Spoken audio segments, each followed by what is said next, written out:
All right, good morning.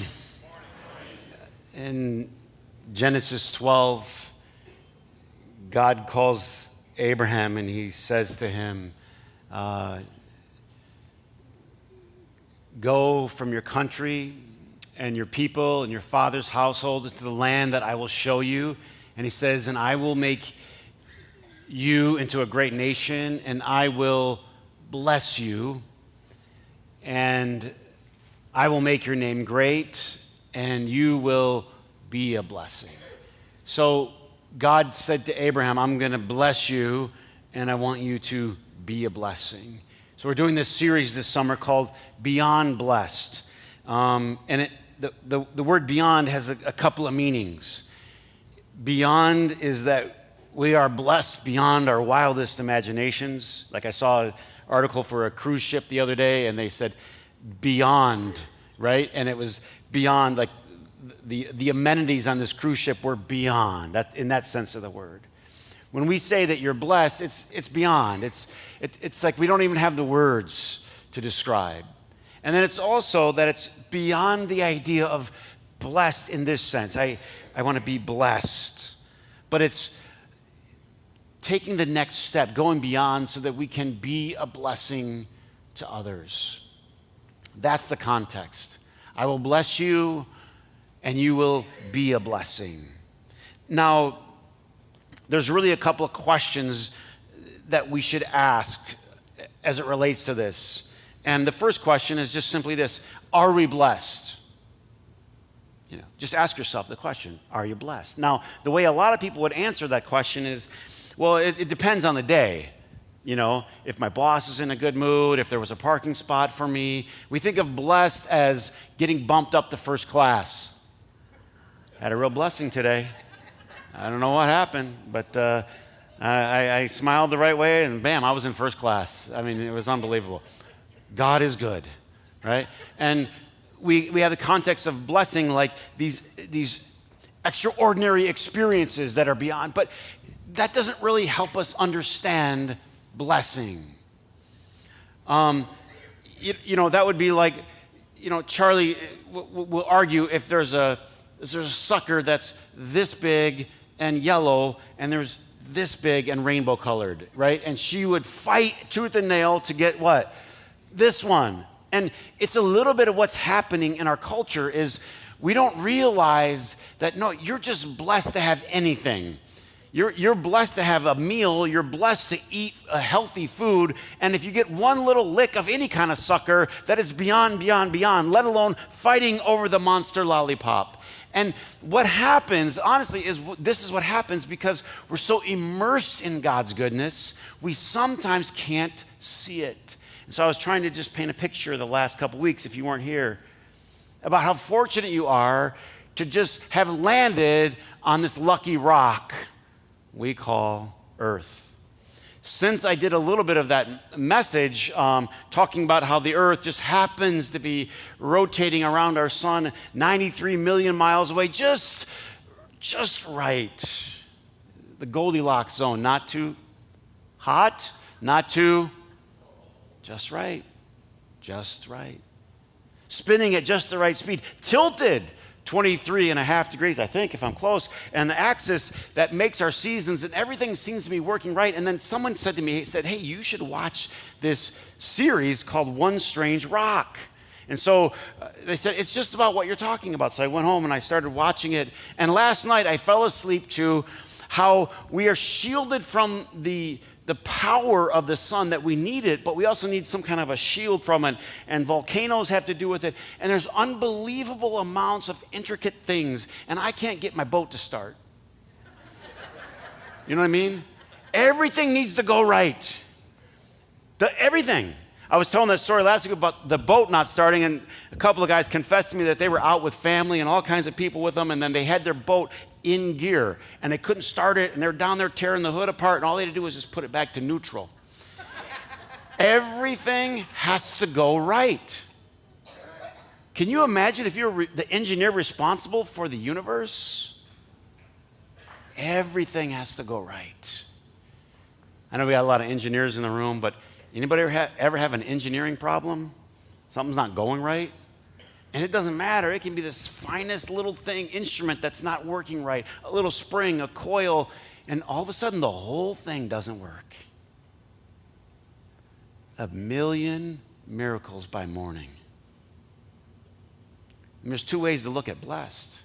Anybody ever seen a movie where a guy was captured and taken to some place and he was tortured and his life was threatened and his family was threatened and he was in some prison somewhere or tied up some house somewhere, and finally somehow he gets rescued and brought back to his home state where he's free, and he gets off the airplane, he kneels down on the tarmac and does what? Kisses it. Can you imagine if you were parachuting from outside of our universe, whatever outside of our universe actually is? But you got dropped on a parachute, and you had all these different rocks to land on. All of a sudden, I don't know how, you picked out of the 100 billion galaxies, NASA now believes we have, 100 billion galaxies? You sort of honed in on the Milky Way, and then you sort of honed in on, next thing you know, you said, I think the blue spinning one there. I mean, obviously, you found a needle in a haystack when you landed on this planet. So, are you blessed? Okay, if you're not a religious person, or you drug your kid here and they're thinking of exiting, I think the whole God thing is a bunch of schmuck or whatever. Okay. So use a different word. You don't like blessed. Are you lucky? Start there. I'll put a face to the luck later on. Are you lucky? Are you fortunate? I mean, you start to watch this and it's not a God thing at all. It's screaming. It is screaming at you are ridiculously lucky to be sitting here right now, whether you get the lollipop or not. You know what the lollipop is in your world, don't you? The bigger car, the bigger job, the this and that.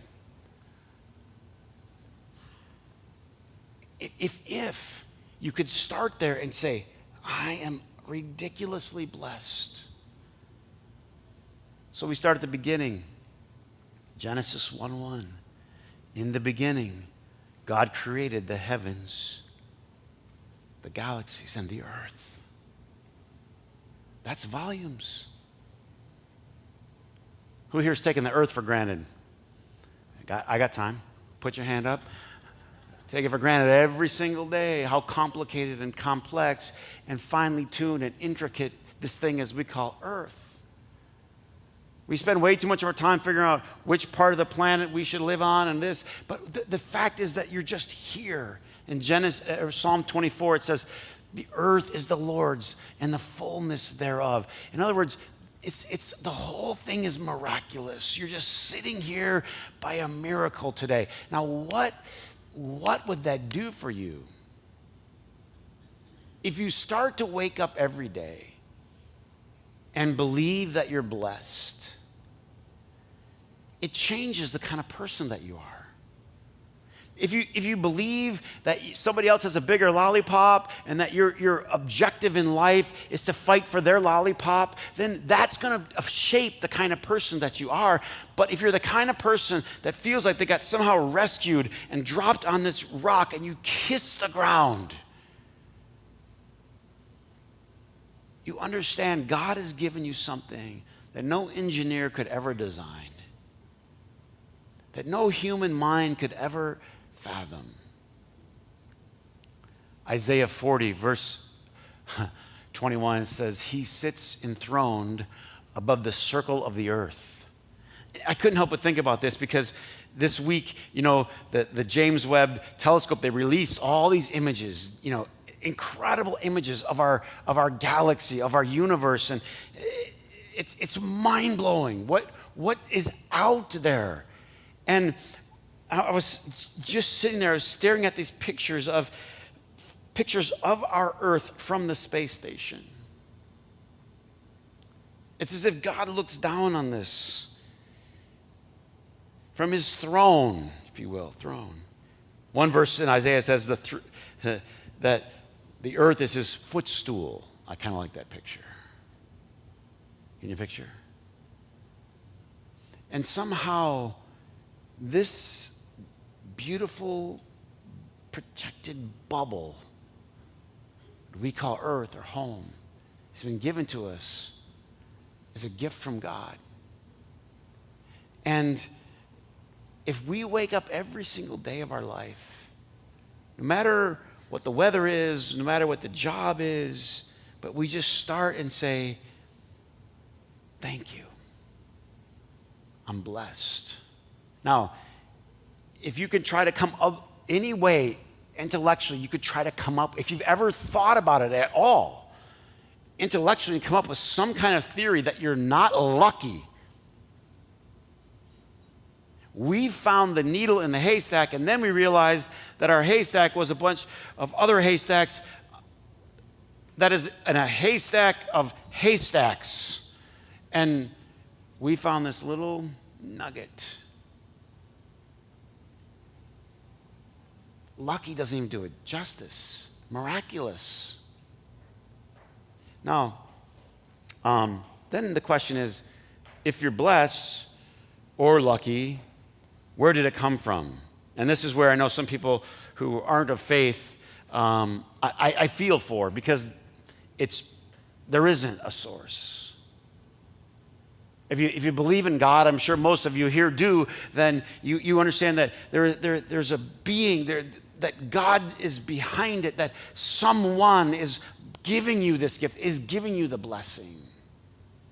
That's the key. That's the whole key, is to recognize it. This morning I was, getting ready, and Charlie I was feeding her breakfast, and so, I had to go back and forth, and I went in there, and then I realized, I said, wait a minute, I'm giving her toast and peanut butter, and I said, wait a minute, you didn't give Dad his good morning smooches.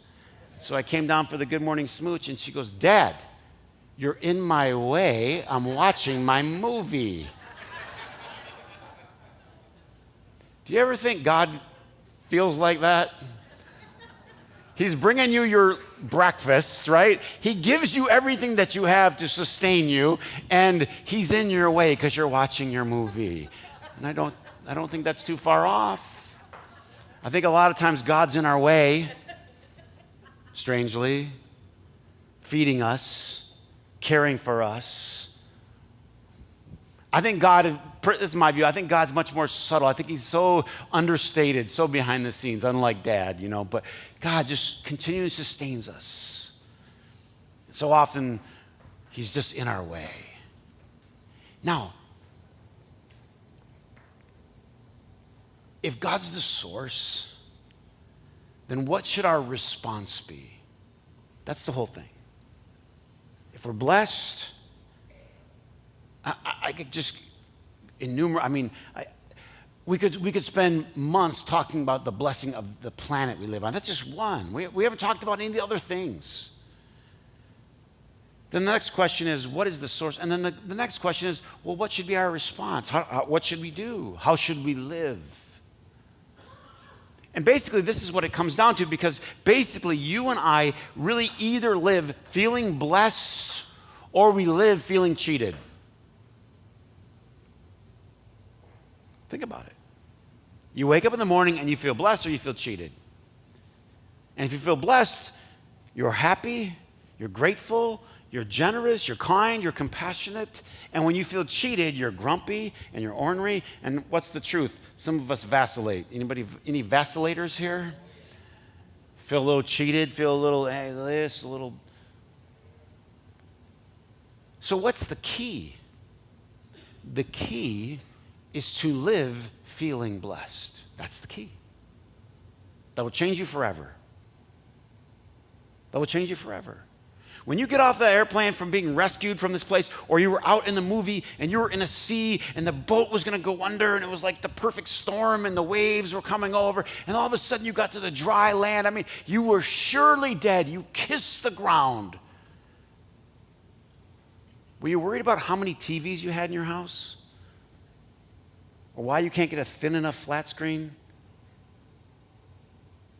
Don't you think all the other stuff becomes incredibly small when you understand that you're blessed? Hey, nothing wrong with trying to advance yourself in life or anything like that. That's not the point. The point is, where are you living from? Because if you're living from a place of blessed, it frees you here.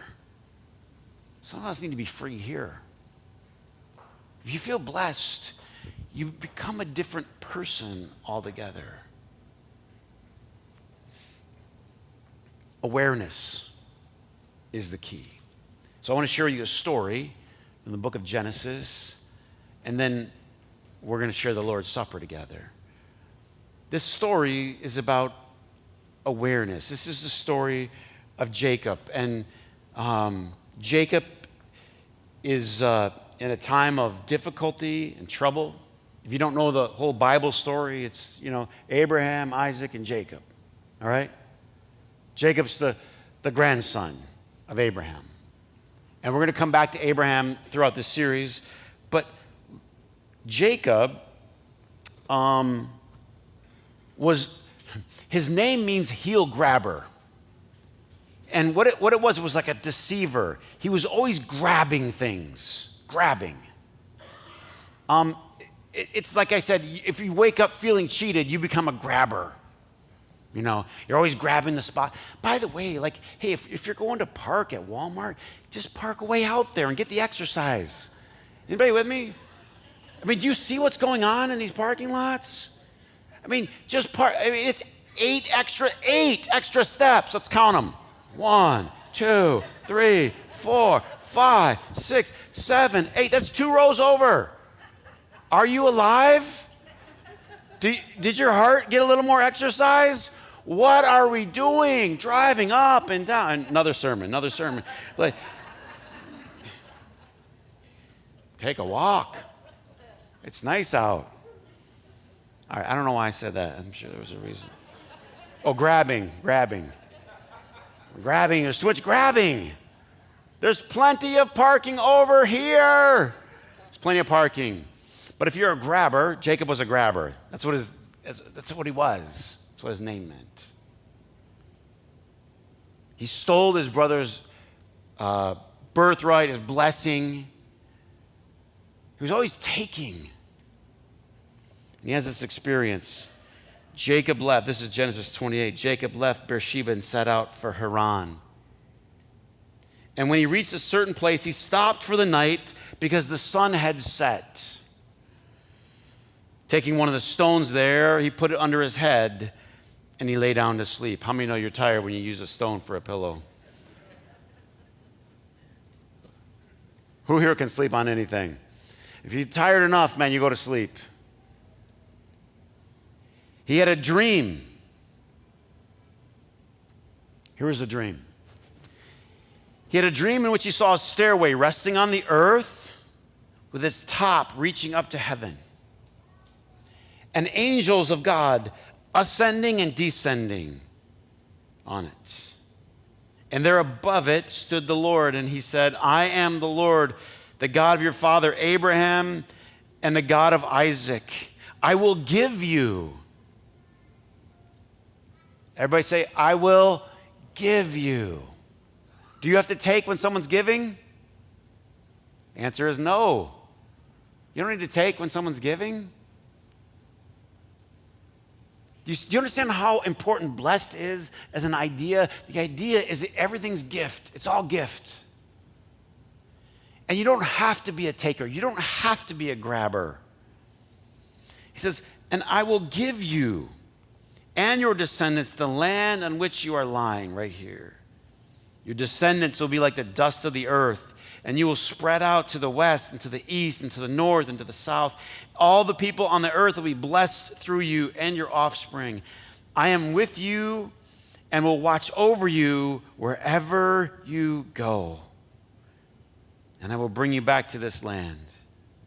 I will not leave you until I have done what I promised. Now watch this. When Jacob awoke from his sleep, he thought, surely the Lord is in this place, and I was not aware of it. I want you to say that with me. Ready? Surely the Lord was in this place, and I was not aware of it. I was not aware. I wasn't aware. God was here, but I didn't know it. Could it be possible that God's been with you through so many things and you just didn't know it? You weren't aware of it? Surely you're blessed to live on this planet, but we aren't always aware of it. Awareness. That's the key. The key is awareness. The key is something to trigger you. Trigger you. You know, they say now that people have these triggers, right? They have trigger foods and you have trigger sentences and trigger emotions. But you need something to trigger you to feel blessed. I got triggered. Why are you so happy? I got triggered this morning. Reading Genesis 1, I got triggered. We need to get triggered. And look, Jacob had to fall asleep to wake up. He needed an alternate state of consciousness to wake up. Some of us are sleepwalking right now. We've just been lulled to sleep by all the messages and the commercials and just the bombardment of everything that's around you. The culture, they call it culture. It's just around you. It's like you and I we aren't aware of how cultured we are. We just take on what's on the outside of us and we just becomes us. But you have to wake up. And it took Jacob to fall asleep, to wake up, to have a dream, to see how blessed, right? God was here. I didn't even know it.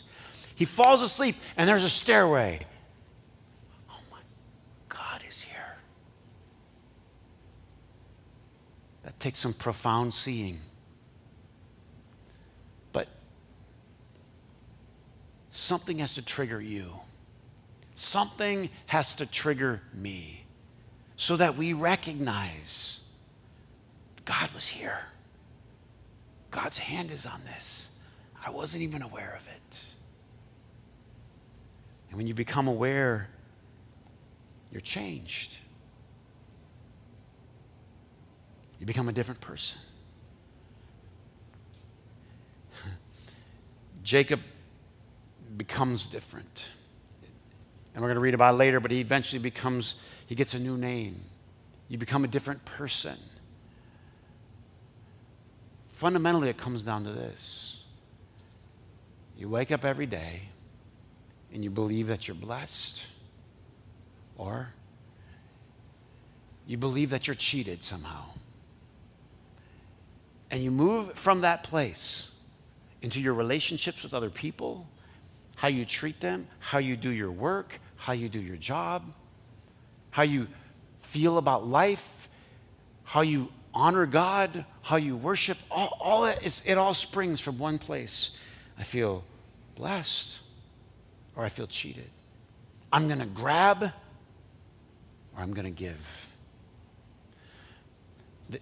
The Hebrew word blessed, I am no scholar, but the Hebrew word blessed, they don't use vowels, it's just consonants. So there's a B, there's an R and a K, barak.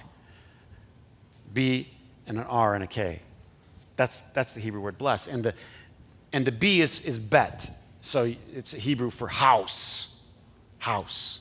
And so house would be something, and it's shaped, so the way they draw their letters, they used to be pictures, and now they over time they've morphed into just lines. But it used to be like the shape of a house, like a tent. It was a tent with a little person there, a little inside the tent.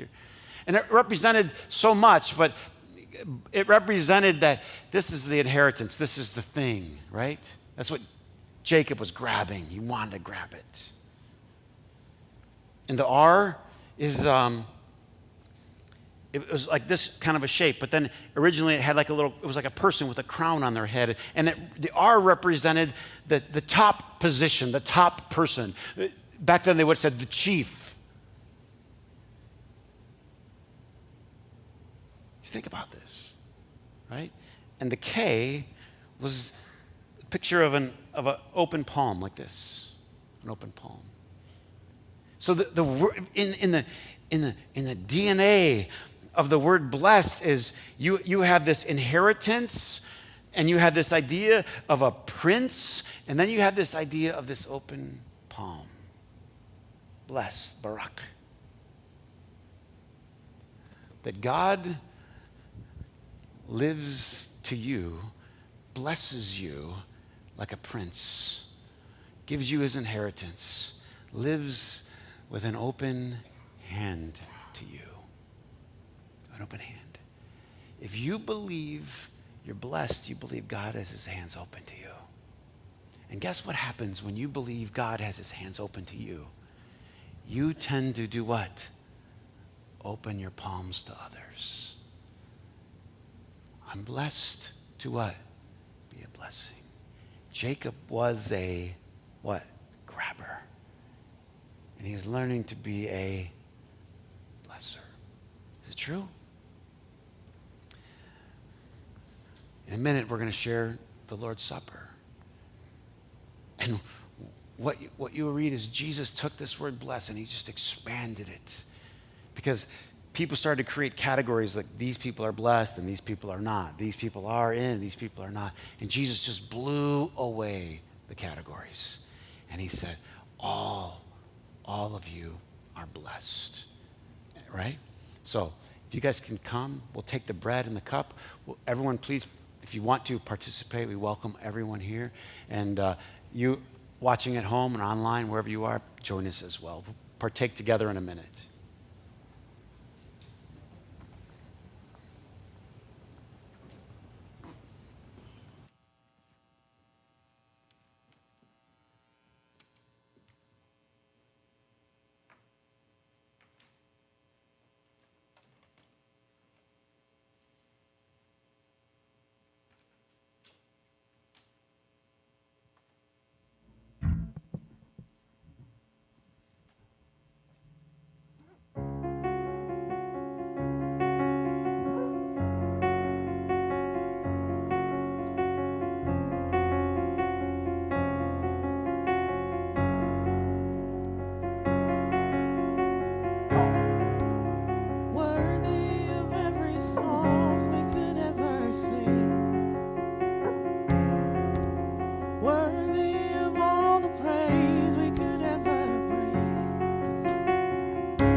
The scripture says that on the night he was betrayed, Jesus took bread and he broke it. And he said, "This is my body, which is broken for you."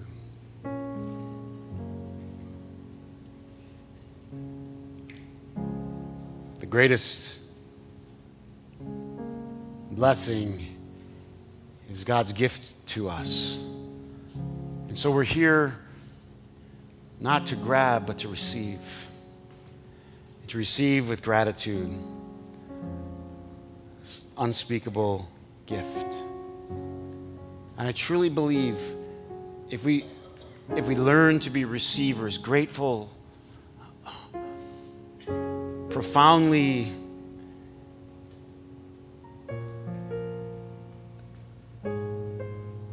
amazed receivers, but to just wake ourselves up again at how rich God's goodness is to us. Then that has the power to change us. I think that's the seed of all the change. Because when you realize how you've been blessed, then that's the only thing that you can do. Let me say it a different way before we receive this. If you've ever tried to force yourself to be good, force yourself to be nice, force yourself, it's so hard to do. But what's amazing is when it just comes out. I didn't even think about it. Of course. Then you know you've been touched. Then you know you've received. Because that's the only thing that could happen when you wake up. The key is you have to wake up. That's the key. On the night he was betrayed, he took bread and he broke it and he said, "This is my body, which is broken for you. Let's take the bread."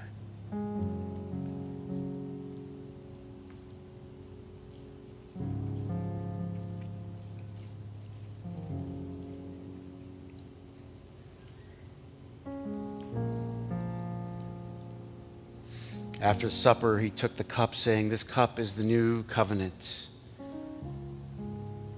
As often as you eat this bread and you drink this cup, you proclaim the Lord's death until he comes again." Let's receive the cup.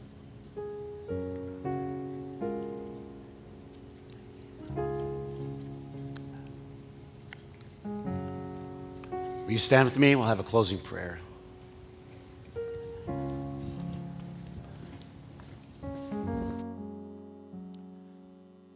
Creator God, we want to pause on this first day of the week,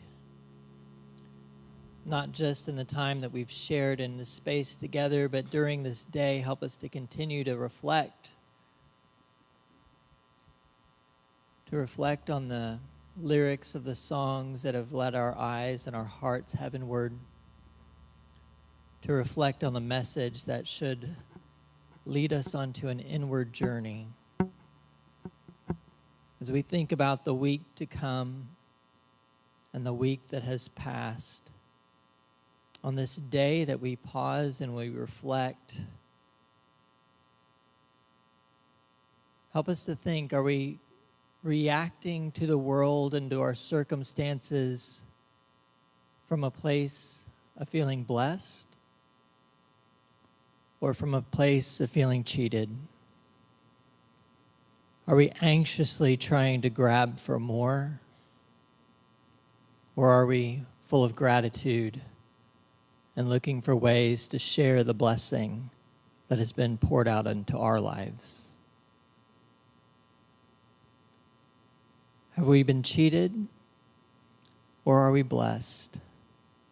Continue to help us to reflect so that, God, we might move to be people in step with your blessing to this world. To be little Christ, increasingly, Lord, in this world, this week and beyond. All for your glory we pray. Amen. Happy Sunday, OG.